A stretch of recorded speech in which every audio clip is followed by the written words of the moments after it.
Estimados amigos y amigas, empezamos el 2026 aquí en Punto Cultural con una de las personalidades más importantes de Quetzaltenango en el ámbito de la literatura. Es el maestro Óscar Soto, a quien agradezco darme la bienvenida y darme este espacio aquí en su casa para poder platicar con él y conocer parte de la actividad que él ha realizado como educador, escritor, periodista y un sinfín de actividades que él ha hecho en Quetzaltenango.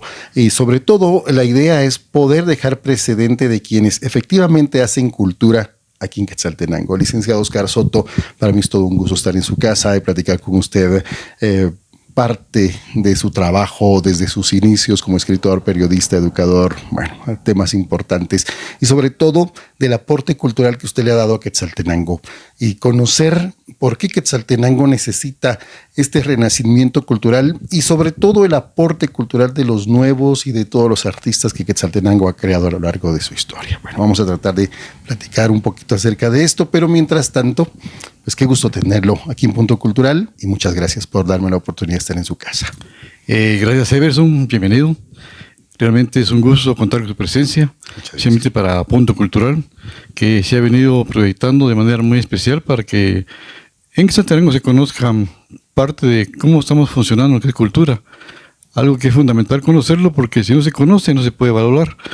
En base a eso, repito, sea usted bienvenido y estamos aquí prestos para poder iniciar la plática. Muchas gracias, pero lo más importante es conocerlo a usted, saber cómo son sus inicios, a qué edad empieza en el campo de la literatura.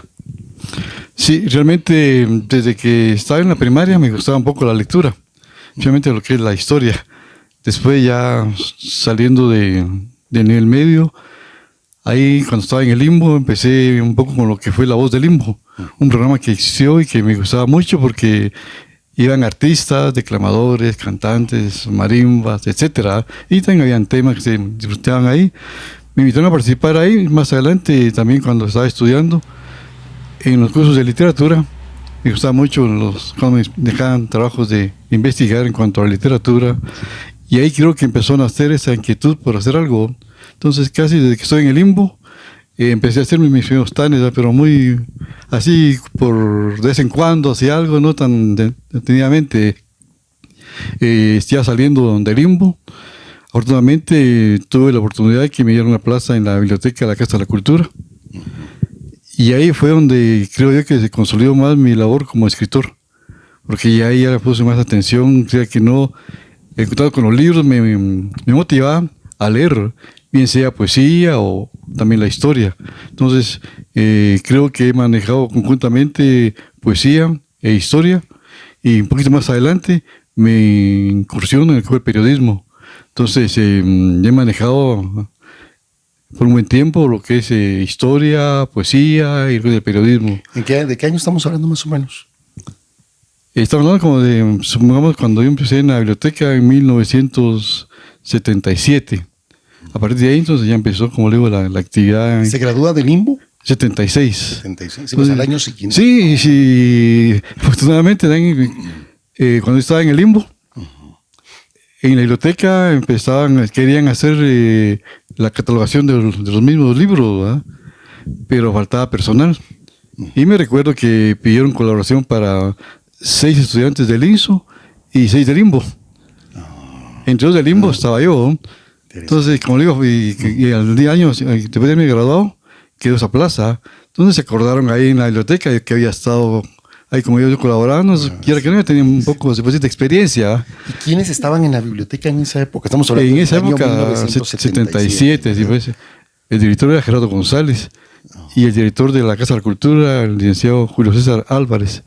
Entonces, con ellos empecé a trabajar y ya después tuve otros directores y afortunadamente fui subiendo ahí, empecé como auxiliar de biblioteca. Y ya cuando me retiré ya era como director de la biblioteca. Entonces todo eso, repito, la estadía ahí también está en la biblioteca, fue cuando empecé a conocer a los compañeros y ahí empezamos con la creación del grupo Los Quijotes.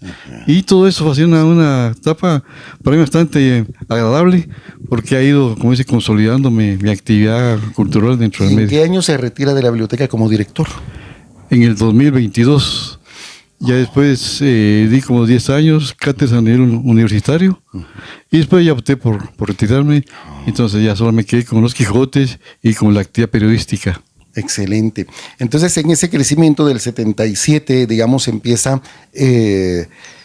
la vocación, bueno, o empieza a consolidar su vocación dentro de la literatura. ¿Cuándo escribe su primer poema? ¿Se recuerda más o menos? ¿O cómo empieza usted a escribir su primer texto? Yo empiezo, histórico? como platicaba, casi puedo decir en el 75, 76, ¿verdad? Cuando estaba ahí en el Limbo estudiando, en La Voz del Limbo, sí. Y algunos poemas los leí ahí, ¿verdad? Sí, pues. Entonces ahí, después, estando en la Casa de la Cultura, trabajando, antes ahí cada año, cuando era el Día del Empleado Municipal, hacía el certamen de salutación. Y también motivó también, ¿verdad? Yo gané varias veces el certamen de salutación a la novia del empleado municipal, que se hacía cuando era la velada de la novia del empleado municipal. Dentro del programa se tenía contemplado siempre esa actividad del poeta de la novia del empleado municipal. Lastimosamente, esos algunos años ya se retiró, ya no se hizo, pero sí. Sería bueno que más adelante los talleres de la Asociación de Empleados Municipales retoman nuevamente eso y que en la velada de coronación de la novia empleado municipal también aparezca un empleado municipal que haga poesía y que tenga el honor de poderle decir unas palabras al nuevo empleado municipal. Sería fantástico, pienso yo, nuevamente. Sería fabuloso, sí, hacerlo. Bueno, estamos viendo al licenciado Óscar Soto desde sus inicios, como él lo decía. Primero en el Limbo, año más o menos 1975-76, luego pasa a la biblioteca. El hecho de estar pegado a los libros es importante, licenciado Soto, porque me imagino eso le abre más el campo todavía de conocer a escritores, de conocer pues formas de literatura. ¿Cómo define usted su literatura? Pues dentro de lo que escribo, en cuanto a lo que es poesía, realmente es variada mi inspiración, ¿verdad? No tengo una línea que diga, bueno, yo solo escribo romántico, escribo revolucionario o no. Yo soy partidario de lo que, aunque muchos están de acuerdo, en lo que es la inspiración. Que yo escribo como me viene. Ajá. Sí, entonces, supongamos un momento dado me viene a escribir sobre una piedra, escribo sobre una piedra. Si un momento dado se me escribe sobre el amor, pues se inspira y hago un poema amoroso o algo, un tema social. Claro. De esa manera pienso de que el poeta tiene que tener primero una inspiración que le venga. Aunque a veces sí se hacen algunos trabajos monográficos, ¿verdad? Por ejemplo, le dicen, mire, por favor, queremos que nos haga un poema para la madre, o para el padre, o para el árbol. Pues uno trata de hacer algo, pero los poemas son un poco forzados a veces, ¿verdad? A veces salen bien y a veces no salen tan bien, pero cuando son puramente que a uno le viene la inspiración, como lo dice, a veces un par de líneas que a uno le vengan y después se va desarrollando. Entonces aquí viene la actividad que todo escritor debe tener, sea poeta o sea escritor historiador. Primero la idea, y luego el trabajo, se puede decir ya formal, ¿verdad? Ya sentarse, decir, bueno, el poema está así, uno empieza, si es pequeño, uno empieza a agrandar, o eso puede estar demasiado largo, dicen, no, ese poema está muy largo, mejor voy a ver qué lo voy quitando para que tenga más fuerza y que quien lo va a leer o lo vaya a declamar le sea un poco más fácil. Entonces considero de que toda obra debe tener primero una inspiración y luego la parte, como se dice, académica, que no diga, bueno, yo voy a dedicar supongamos, esta noche 6 a 10, voy a ver qué tengo y lo voy a pulir, ¿verdad? Aunque algunos dicen que uno debe sentarse siempre a una hora estipulada, pero hay criterios, ¿verdad? Yo considero que a veces no es tan que uno tenga un horario fijo, porque uno se puede sentar en un horario, supongamos, si uno dijera, bueno, todos los días me voy a unas 2 horas de puramente literatura o historia o teatro, lo que uno vaya a escribir, ¿verdad? Pero realmente hay días que uno está, como se dice, en una ley seca, por decirlo así, ¿verdad? Claro. Sí, entonces se sienta ahí frente a la computadora y realmente no hace nada. Claro. O hace algo muy forzado y después dice, lo que hice no sirvió. Pero sí, es que por ahí va mi siguiente pregunta es, ¿se puede enseñar a escribir poesía a un joven que, digamos, puede que sí o que no tenga la vocación de escribir? ¿Se puede enseñar la poesía o tiene que ser algo que surge desde el talento propio? Se tiene que traer. Yo considero primero es la motivación parte de quien va a escribir, ¿verdad? Ya me lleves eso, entonces ahí ya podríamos ir dando unas técnicas para que le vaya mejorando su obra, porque hacer poetas, considero que no se puede. Sí. Es un poco difícil que alguien le diga, bueno, venga usted y lo va a ser poeta, y tal vez esa persona está inclinada más a otras ramas, ¿verdad? A la ciencia, al deporte, a otra actividad, y aunque uno quiera darle todas las técnicas, haga usted esto y eso, pero si a él no le sale, no va a poder desarrollarse y no va a poder presentar una obra, como le digo, cualquier tipo de obra literaria, histórica, de teatro, inclusive académica. De esa manera, el poeta sí debe tener un pequeño espacio primero, él va. Lo que se puede hacer es motivarlo, incentivarlo y a la vez, como le digo, darle algunas normas para que, bueno, lleve sus trabajos y uno puede decirle, mire, tal cuestión considero que tal vez hay que cambiarla o darle más fuerza de tal manera, o tal vez su obra está muy, como dicen, algo muy prosaica, ¿eh? Que tiende más a la prosa que a la poesía. Entonces, si no mire a su poema, hay que darle ese ritmo que tiene un poema. Porque un poema sin ritmo es como que no existiera, es como una canción, ¿verdad? Claro. Entonces, el poema de por sí ya lleva su ritmo, Exacto. sea revolucionario, o sea romántico, o sea lo que sea, pero que a la hora que uno lo esté escuchando, o lo esté leyendo, o declamando, se escuche agradable ese contacto con la obra que uno está, bien sea propia, o bien sea de otro autor. Ajá, sí, sí, excelente. ¿Cuántos poemas llevas escritos más o menos, licenciado? ¿Tiene algún dato aproximado? Un poco difícil, he escrito bastante, sí, y sí, no tengo un tacto. Más antes le van a dedicarme a hacer una... ¿Cómo? ¿Y libros publicados? Sí, tengo por ejemplo, de poesía, tengo 3. Excelente. De historia, tengo 3 y uno coactor, ¿verdad? Sí, Y aparte que he escrito para algunas revistas, algunos periódicos, que me han pedido a veces por alguna obra de teatro, que dentro del teatro quieren meter un poema, entonces me han pedido, dije, tenemos tal obra, de tal tema, tienes un poema más o menos, y a veces tengo algo sobre lo que están haciendo, o también puede ser que un momento dado, pueda un momento dado darlo. Y también mi obra también está servido, por ejemplo, para películas, ¿verdad?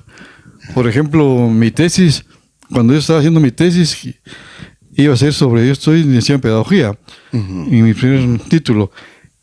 Pensé hacer algo puramente sobre la biblioteca y su importancia. Claro. Pero en una oportunidad, el grupo de los escritores nos decían, hagamos un folleto con el grupo, un folleto sobre el estado de los Altos. Sí, sí. Y una de esas, cuando llegué con mi asesor, le llevé ese folletito. ¿Usted que le gusta la literatura y la historia? El licenciado Jaime Ríos Villaseñor, me recuerdo. Léalo, a ver qué le parece. Y lo vio de primera instancia, que le entendió el tema. Mire, me dijo, ¿y por qué no mejor en vez cambiamos su tema? Y hagamos su tesis sobre el estado de los Altos. Por mí encantado, Claro. porque me gustaba la historia. Sí, Pero sí. pensaba que tal vez no mucho iba a cuadrar el tema ese con la... Pero realmente, a fin de cuentas, logramos que el tema, también aparte de histórico, lleva la parte pronto educativa. El por qué debemos conocer nuestra historia, cómo enseñarla. Y entonces ya se armó bien la tesis y más adelante había estado estudiando en Alemania Moja García. Y me comentó, fíjese, él también hacía periodismo, unos eventos de feria, que fuimos a cubrir una conferencia que hubo de prensa por ahí. Nos juntamos y me dijo, fíjese que yo acabo de venir a Alemania y quiero hacer una película. Una película de Shela y me contaron que ustedes escribieron su tema del estado de los Altos. ¿Se anima a hacer el guión para la película? Yo encantado. Claro, con mucho gusto. ¿De qué año estamos hablando? Porque esa película Estado de los Altos... Ya tiene un tiempo, ya tiene como sus 10 años más o menos que se hizo la película. Bueno. Entonces, a fin de cuentas, se hizo esa película, y pues Samuel, hicimos una segunda película. Él le gustó una obra de Mario Montaverdes Toledo, que se llama La Cueva sin Inquietud. Ahí hay una que se llama Entre los Cuentos, La Sangre de Estayú, que habla sobre dónde está el original del Pop Bug. Bueno, sí. Me dijo, fíjese, yo quiero hacer otra película, esta película de Mario Montaverdes Toledo, que habla sobre el Pop Bug. ¿Lo hacemos, mejor? Con gusto, hagámoslo. Entonces, ya ahí está otra película. Sí, pues, y usted trabaja como guionista. En estas dos, como guionista, y también hice una parte como actor, ¿verdad? Sí, pues. Y más adelante con el compañero Rodolfo Palacio, no sé si lo conozca, él también tuvo su programa de televisión y también hizo algunos reportajes y también hizo 2 películas, ¿verdad? Entonces también colaboré con él en las 2 ya, pero ya no como guionista y como director de escena. Entonces ahí también hicimos otras 2 películas más. Entonces, de esa manera, sin querer, también me fui metiendo dentro de lo que es el cine. Ajá, sí, Y pues, también he colaborado con otros reportajes que han hecho históricos sobre la historia de Quetzaltenango, en donde me ha pedido una colaboración para que pueda aportar algunos apuntes de lo que yo he encontrado en la historia de Quetzaltenango. Y que la historia de Quetzaltenango necesita bastante aporte también, ¿verdad? Porque es inmensa realmente. Inmensa. He platicado con unos compañeros históricos, ¿verdad? Que para escribir la historia de Quetzaltenango hicieron un tipo de enciclopedia. Sí. Un libro realmente no se puede. Por eso el libro que yo saqué sobre historia se llama Quetzaltenango, prolegómenos de su historia. Porque prolegómeno significa solamente un inicio, claro, unos apuntes, porque si hubieran tratado de ahondar sobre cada uno de los temas, hubiera salido un libro demasiado grande, como le digo, pero ahí vamos y creo que vale la pena el hecho de que tratemos de que la historia sea lo más real y objetiva posible. Por supuesto. Dentro de un marco crítico. Claro. Evitar que solamente sea una transmisión de conocimientos, sino que a la vez de transmitir conocimientos, abrir la página para que en un momento dado se abra el espacio para entrar a una crítica. Hay muchos temas. Muchos.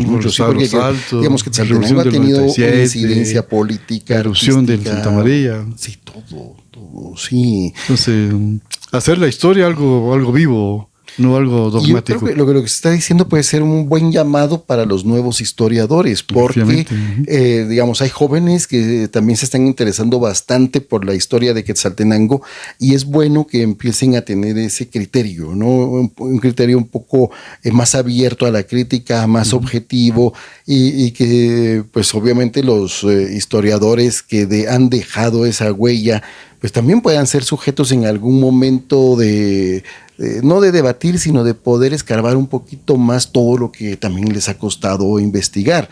Digamos, en su caso, licenciado, ¿usted desde hace cuánto tiempo ha empezado con la historia también, digamos, sus textos históricos, desde hace cuánto tiempo los empezó a inspirar? En cuanto a la historia. Sí, en cuanto a la historia de Quetzaltenango. Sí, eso me hace más formalmente. Yo siempre he gustado la historia, para mí toda la historia griega, claro, toda la clásica que uno estudia desde primaria me gustó mucho la historia, igual cuando estábamos en el básico, pero puramente en lo que es la historia de Quetzaltenango, me nace, se puede decir, cuando llego a la biblioteca.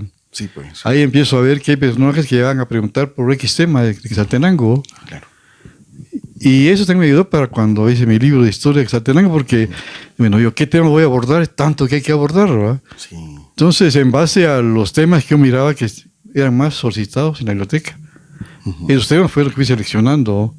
Y para más adelante, entonces, algunos temas son bastante grandes y, por ejemplo, Estado de los Saltos salió para un libro completo, un libro que ya va a la 4ª edición, ha sido muy aceptado en nuestro medio. Y de esa manera fui seleccionando los temas, ¿verdad? En base a lo que yo miraba, que las personas iban preguntándonos esos temas. Más adelante, algunos los amplié y otros los estoy tratando de resumir para colocarlos lo más fundamental en el libro. Entonces, de esa manera, hemos visto actualmente que hay una inquietud en cuanto a la historia en nuestro medio. Ajá, claro. Pero lamentablemente a veces no se evocan a las fuentes así que fidedignas, ¿verdad? Así es. Ajá. Y se ha visto que hay cuestiones que a veces que aparecen y no son ciertas, ¿verdad? Sí. Por ejemplo, mira, hay un reportaje de alguien que era guía turístico y decía, bueno, sí, el ferrocarril Los Altos estuvo de Quetzaltenango a Guatemala. No. O a veces cuando se habla el tema de la bandera de Quetzaltenango, que algunos dicen, bueno, la bandera se creó en 1838 y al ver los documentos y el decreto, aparece que la bandera fue creada en 1848. Igual forma, a veces, por ejemplo, se dice, bueno, el famoso vals de Luna el vals de la Juca. El vals, Noche de Luna entre Ruinas. Noche de Luna entre Ruinas, sí, claro. Y algunos dicen, bueno, sí, es que ese vals nació porque ahí murió la mamá del autor de la melodía, y realmente no es cierto. La mamá no murió ahí en ese día, sí. Porque según contaba, por ejemplo, don Jorge Valdés de Peña, la mamá de Mariano Valverde escribió parte de cómo fue el terremoto. Entonces, que uno fue muerto allá, si hubiera muerto en el terremoto. Entonces, y así, hay otros temas que cuando uno los lee y dice, ya esos son temas serios, que son documentos que uno dice, bueno, ¿qué pasó en y esta en parte? algún momento pueden crear controversia también, ¿verdad? En controversia. Sí. Y eso, como digo, es lo que tenemos que fomentar, como platican con historiadores en nuestro medio, ver que realmente la historia de Quetzaltenango sea fundamentada sobre bases fidedignas, ¿verdad? Sí, interesante lo que usted Y está a la vez diciendo. motivar que esos temas, como usted platica, sean motivos de pláticas, de discusión, de análisis, de crítica. Recalco mucho eso, que no ve la historia como algo que ya está, que ya murió, y hay que transmitirla, y nada más. Claro. No, ir más allá de eso, ¿no? Claro, y Quetzaltenango es muy rico en ese sentido, ¿verdad? Para poder debatir, para poder ampliar la crítica, obviamente desde el punto de vista profesional, desde luego, no como una persona que quiere contar la historia tal y como usted lo comenta, ¿no? Que lamentablemente suele suceder, ¿verdad? Que no hay datos específicos, no hay datos comprobados, sino que lo contamos porque alguien nos lo dijo así y así lo seguimos replicando. Bueno, el licenciado Óscar Soto es actualmente el presidente del grupo de escritores Los Quijotes de Quetzaltenango. Este grupo, con más de 30 años conformado en Quetzaltenango, reúne también a una cantidad de artistas bien interesante y ha reunido a artistas que lamentablemente ya no están, pero nos han dejado una literatura muy rica, muy hermosa para la historia de Quetzaltenango. La historia de Los Quijotes es bastante interesante también, personalidades como el maestro Fito Flores, don Jacinto Loarca, y usted precisamente en esa historia que cuentan en que hacer literatura en Quetzaltenango es una quijotada.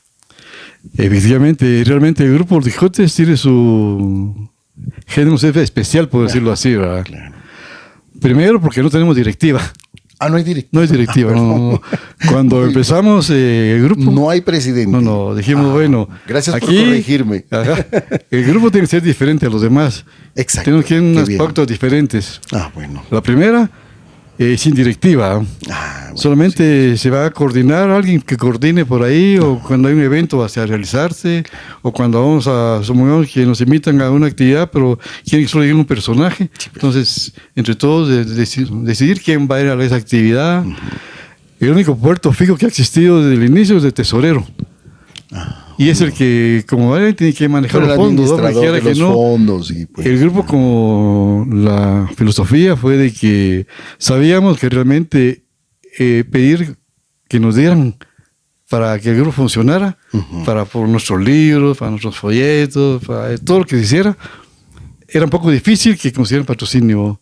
La experiencia nos lo ha dado de que hemos visto cuando alguien quiere montar un evento cultural, cuesta demasiado que un patrocinio. No es como que fue una fiesta, algo por ahí, algo deportivo. Como que es más fácil que la gente colabore económicamente para que algo salga adelante.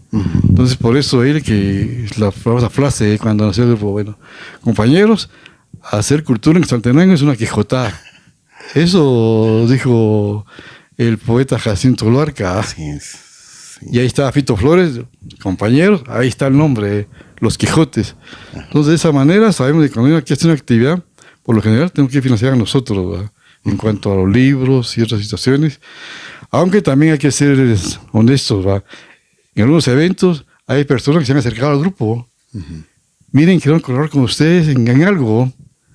Por ejemplo, los libros, y casi la mayoría han sido financiados por el grupo Los Quijotes, ¿verdad? Solamente un libro, un amigo que era muy amante de la literatura, el licenciado Barrios, Emilio Barrios, es un tiempo en el Quetzalteco. Y un día nos dijo, miren muchachos, yo quiero echar las manos ahora que estoy en la dirección de ahí. ¿Qué quieren? Nosotros ahí contentos, queremos un libro. Pensamos que era broma. Está bueno, dijo. Qué bueno. Lo vamos a hacer. Sí, pues. Entonces, es el único libro que ha sido patrocinado independientemente. Entonces, de esa manera, como le digo, hay gente que de alguna manera colabora con el grupo. A veces, por ejemplo, en algunas actividades de aniversario, alguien se acerca y miren, quiero colaborar con el grupo para la actividad. Algunos han financiado lo que se da ese día de refrigerio. Y también cuando los folletos, por lo general, la mayoría han sido financiados de entidades privadas.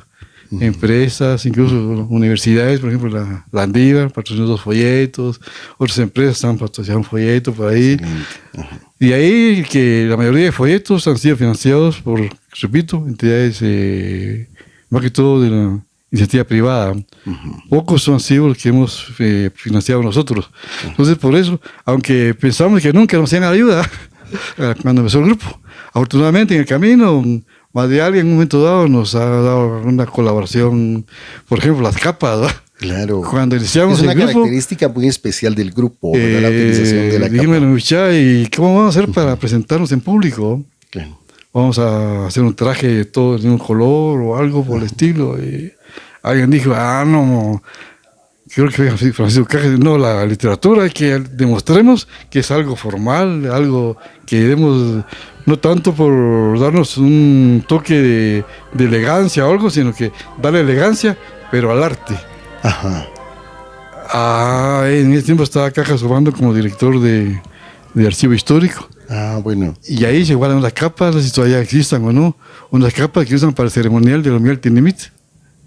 Sí, las he visto. Entonces, no sé esas capas, digo, esa capa sería buena para que nos vienen con una capa da mucha presencia al grupo. Sí. Y de hecho, cuando hacemos una actividad, siempre que hay una actividad, mucha gente, cuando vamos con capas, quiere tomarse una foto con el grupo de recuerdo, Sí, que irá muy bien y sí, todo. sí.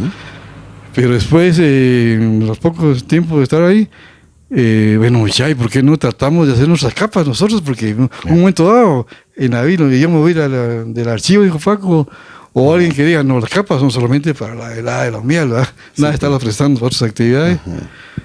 Y entonces Fito Flores dijo, mira, ya, yo que conozco a Domingo Lima, voy a platicar con él, yo como voy mucho a Guate, dijo, y ahí platico y todo lo demás. Y entonces fue a unas seguidas que fue a Guatemala y habló con Domingo Lima, le contó lo del grupo y que el grupo quería, le mostró una foto con las capas que teníamos de la MUNI. Mire que hemos tenido unas capas como estas, pero están muy caras y quiero ver si usted nos echa la mano para las capas, ¿verdad? Qué buena historia. Y la respuesta de él fue inmediata, favorable, con mucho gusto. Y realmente sí, como le digo, las capas son caras, ¿verdad? Sí. Y él las patrocinó. Y quien ingresa al grupo tiene que mandar a hacer su capa. Y ahora sí, los nuevos que llegan, sí tienen que hacer su capa, para que la tradición continúe. Y sí, incluso en un momento ya pensaba, bueno, ¿qué tal si ya eliminamos la capa? Porque tal vez saliera muy formal o algo. Pero sí, los compañeros han dicho que no. Sí, que no es un sello distintivo del grupo. Claro. Y queremos que continuar de esa manera para que el grupo tenga esta presencia cuando va a hacer una actividad grupal o incluso cuando hace una actividad individual, ¿va? Incluso a veces hemos ido a Comitán y a veces hemos llevado las capas, ¿va? Que también he visto que a ellos les gusta esa presentación del grupo. Y así hemos seguido, y recalco, hemos hecho ¿Cuántos libros han publicado? Llevamos ahora 23 libros colectivos. Y aparte de lo que se han hecho de manera individual, ¿verdad? Entonces sí, ese fue otro aspecto fundamental cuando el grupo se fundó. Recuerdo bien, se dijo, bueno, es alegre compartir con los compañeros, platicar y ver qué tenemos, qué no tenemos, pero que la actividad del grupo no quede solamente en amenas tertulias. Porque si no publicamos, de nada servirá lo que estamos haciendo en nuestro grupo. Claro, es mejor seguir de manera individual. Y esa fue otra de las condiciones. Miriam, vamos a hacer que vamos a publicar. Pero a la vez sabemos de que la publicación es cara. Entonces no tenemos que ponernos una, como dice, camisa de fuerza en decir, bueno, cada año o cada 2 años o cada mes vamos a hacer un libro. Sino que las publicaciones van a ser periódicas cuando se puedan realizar.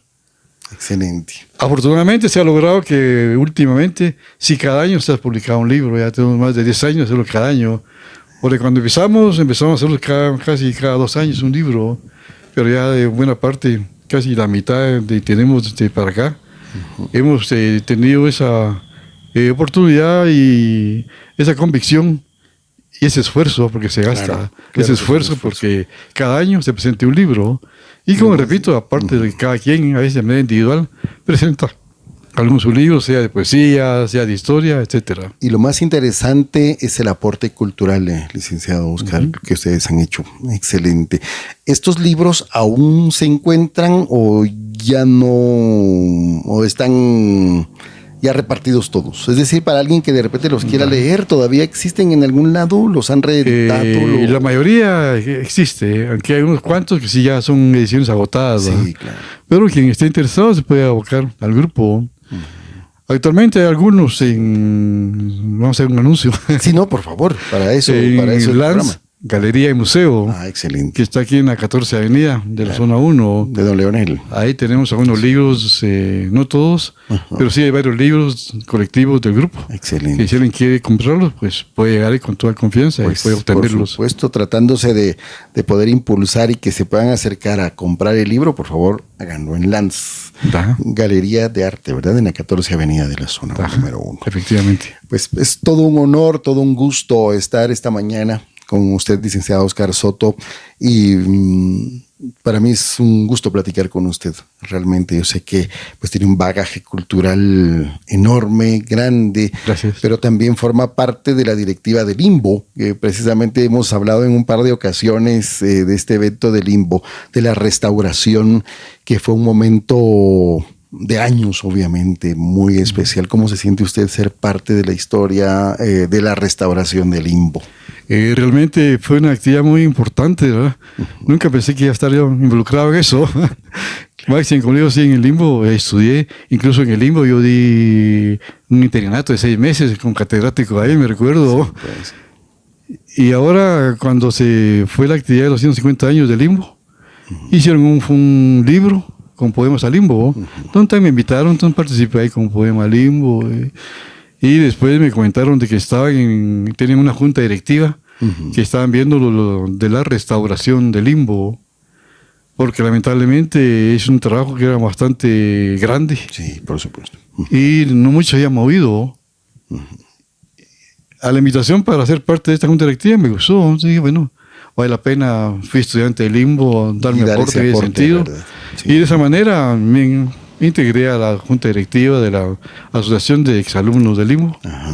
Y realmente fue agradable el poder estar presente en la consolidación del trabajo un trabajo de más de 7 años que llevó a realizarlo, porque es un trabajo millonario, más de 22 millones de quetzales involucrados en este tipo de trabajo, que muchos pensaron que era una cuestión como los quijotesca, que no se iba a llevar a cabo, quijotesca, diría. Porque se decía, bueno, es que la MUN es una empresa puramente a nivel nacional, ¿verdad?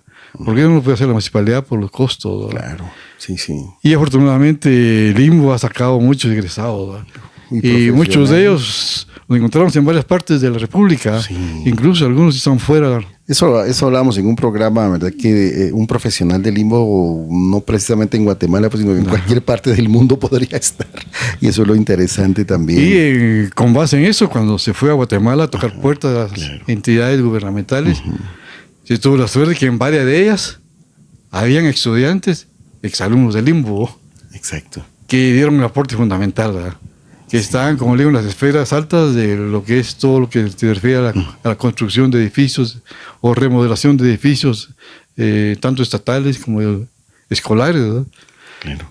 Y ahí se logró eso. Como digo, sí, realmente fue sentimos muy estimulados el día que les dijimos, bueno, aquí están las llaves para que el Limbo nuevamente abra sus puertas, porque estuvo mucho tiempo. Claro. Casi más de 7 años el Limbo fuera de sus instalaciones, ¿verdad? Por supuesto. Tuvo que estar en un lugar que les prestaron en una oficina del Ministerio de Economía, allá por la terminal. Sí. Y qué gusto para muchos cuando supimos de que nuevamente el Limbo abría sus puertas en donde había sido por muchos años un ente de cultura, de educación, y que ha dado tantos hijos importantes para Guatemala.